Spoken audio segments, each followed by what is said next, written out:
como é ser, né, de um partido visto como de oposição, mas que está no governo, faz parte da base do governo, nessa luta política cotidiana dentro do Congresso? Como é que é, Erika Hilton, no governo? Você se sente governo ou se sente oposição? Eu me sinto governo. Eu me sinto governo. No último Congresso nós definimos que o PSOL seria base do governo, mesmo sabendo que existem tendências dentro dos partidos. O PT tem suas tendências, o PSDB tem suas tendências, o PSOL tem suas tendências, que alguns chamam de correntes, outros chamam de tendências, que divergem um pouco. Mas o conjunto do partido deliberou, de forma democrática, que o PSOL seria a base do governo. Mas nós seríamos uma base do governo não castrada, eu costumo dizer. Nós seríamos uma base do governo com pensamento crítico. Então, por exemplo, na votação do arcabouço, nós votamos contrário.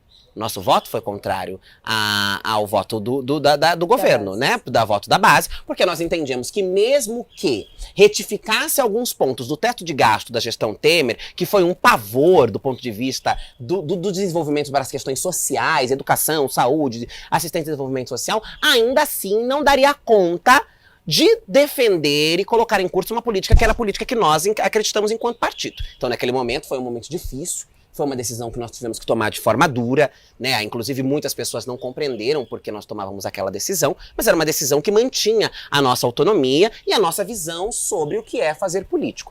Nesse ponto aconteceu essa divergência. No mais, nós sempre votamos com o governo em coisas que temos aliança, porque somos base do governo. Nós entendemos que o governo Lula era o governo capaz, e foi o governo capaz de destruir o que foi o bolsonarismo, que representa, na minha opinião, e acho que na opinião da maioria das pessoas que estão sentadas nessa mesa, se alguém discorda, me desculpe, mas representa o fascismo, representa o autoritarismo, a intolerância, o ataque à democracia, o golpismo, a farsa, a mentira e etc. Então nós entendíamos também que não seria o governo dos nossos sonhos, que não seria o governo da revolução, da extrema esquerda, talvez nem eu seja da extrema esquerda. Eu acho que a gente, ao fazer política, a gente tem que, acho que extremos não são bons de nenhum lado, acho que a gente tem que ter ponderações, equilíbrios, moderações, mas nós sabíamos que não seria o governo que nós gostaríamos que fosse, que nós acreditávamos, mas que seria o governo possível para reconstruir o Brasil, que seria o governo possível para enfrentar o fascismo, que seria o governo que teria desafios, porque nós tínhamos um aumento, por exemplo,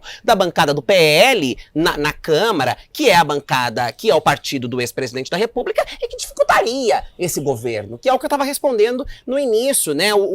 As alianças dos grandes partidos, os centros e etc. Mas me considero base do governo, acredito no governo Lula, acho que o governo Lula tem condições, sim, de recuperar algumas coisas que foram destruídas, destonadas nos últimos anos, mas que enfrenta desafios inúmeros para conseguir fazer a sua política, para conseguir colocar o seu governo em ação. Quanto tempo que o governo demorou para começar a votar agendas importantes para o governo, porque estava ali naquela queda de braço? Então sim, eu me sinto base do governo.